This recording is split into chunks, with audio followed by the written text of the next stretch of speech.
Corona corona corona एक डर सा बैठ गया हमारे दिलो दिमाग में और हम जीना ही भूल गए हैं। मैं ये नहीं कहती कि आप लापरवाह हो जाइए, सावधानियां तो बहुत ज़रूरी हैं और शायद अब तक ज़्यादातर लोग समझ गए होंगे कि हमें किस तरह की सावधानियां बरतनी हैं, कैसे हाइजीन का ख्याल रखना है, कैसे हैंड वॉश करना है, कैसे मास्क लगाना है और 2 गज की दूरी बहुत ज़रूरी। बस इन बातों का ध्यान रखिए और निश्चिंत होकर अपना जीवन व्यतीत कीजिए, निर्भय होकर। इसके लिए एक बहुत अच्छा रास्ता है प्रकृति का सानिध्य।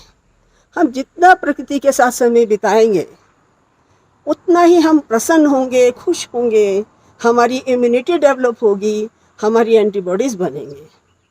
इसके लिए हम अपने घर में ही टेरेस गार्डन लगा सकते हैं, कुछ गमलों में पौधे लगा सकते हैं, सुबह शाम उनके साथ कुछ बातें कीजिए, कुछ समय व्यतीत कीजिए और यदि संभव हो तो सबसे अच्छा है कुछ समय के लिए पहाड़ों पर चले जाइए, क्योंकि पहाड़ों का जो सौंदर्य है, जो प्रकृति का सानिध्य है, जितना हम करीबी महसूस करते हैं उतना और कहीं बड़ा मुश्किल है। प्रकृति की एक एक चीज़ हमें बड़ा संदेश देती है। पहाड़ों पर जो शांति, जो प्रकृति के साथ आत्मीयता स्थापित होती है, जो निकटता मिलती है, बहुत आनंद आता है। जो पहाड़ों पर गए हैं वो इस चीज़ को महसूस करेंगे। मैं तो कहती हूँ सबको जाना चाहिए। किस तरह से प्रकृति की एक एक चीज़ में परमानंद भरा है। ईश्वर के साथ निकटता का अनुभव होता है। हम उस सुप्रीम पावर को महसूस कर सकते हैं। आंखें बंद करके ध्यान लगाकर जब समाधि में बैठते हैं तो लगता है संपूर्ण ब्रह्मांड की शक्ति हमारे अंदर समा रही है। चारों तरफ बिखरी हरियाली, खड़े हुए पहाड़, ऐसा लगता है कि ऋषि मुनि तपस्या कर रहे हैं। तपस्या में लीन, समाधि में डूबे साधु संत। धरती की नाभि, घाटियों से उठता हुआ धुआं, ऐसा प्रतीत होता है जैसे कहीं यज्ञ हो रहा हो। उमड़ते घुमड़ते बादल, तिड़कती बिजलियां, अचानक बादलों का घेर लेना और ऐसा महसूस होना कि हम आकाश के विस्तार में एकाकार हो रहे हैं और हमारा अस्तित्व उस ब्रह्म में लीन हो रहा है। छम छम बारिश की फुहार, सर सर हवाओं से रोम रोम की सिहरन, क्या आनंद देती है प्रकृति। और हम ऊर्जावान होते जा रहे हैं। करके देखिए एक बार। ये अनुभव का आनंद है जो बताने से नहीं, महसूस करने से पता लगता है। प्रकृति की हर चीज हमें एक संदेश देती है।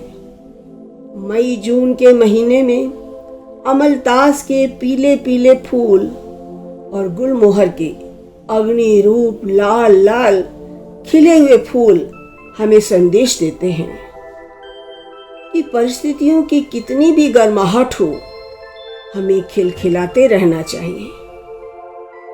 कांटों में खिला गुलाब हमें सिखाता है कि कठिन परिस्थितियों में भी हमें हमेशा मुस्कुराना चाहिए, खुशबू बिखेरते रहना चाहिए।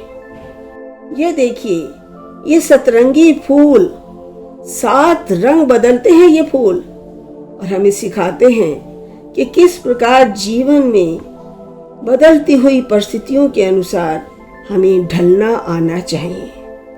हमें फ्लेक्सिबल होना चाहिए, रिजिड नहीं। और ये देखिए बासंती किस तरह शर्मा रही है, बिल्कुल दुल्हन की तरह। और ये रजनीगंधा मुस्कुरा रहा है, इठला रहा है। प्रकृति की हर चीज में सौंदर्य ही सौंदर्य बिखरा हुआ है। कितने संदेश देते हैं ये फूल, ये फल। डूब जाइए इनमें, इन फूलों की तरह मुस्कुराना सीखिए। इन पहाड़ों की तरह अटल और अडिग रहना सीखिए। सीखिए इन वृक्षों से सिर उठाकर जीना, जो हर मौसम में, चाहे चिलचिलाती धूप हो, चाहे मूसलाधार बारिश या कड़कती ठंड, ये हमेशा तटस्थ खड़े रहते हैं। एक बार आप किसी घाटी के इस पार खड़े होकर खुद को जोर से पुकारिए, फिर देखिए पूरी सृष्टि आपका नाम पुकारेगी। आप पूरी सृष्टि में सर्वत्र खुद को पाएंगे। निकल आइए बाहर, भय की सुरंग से निर्भय हो जाइए। कोरोना आपका कुछ नहीं बिगाड़ सकता।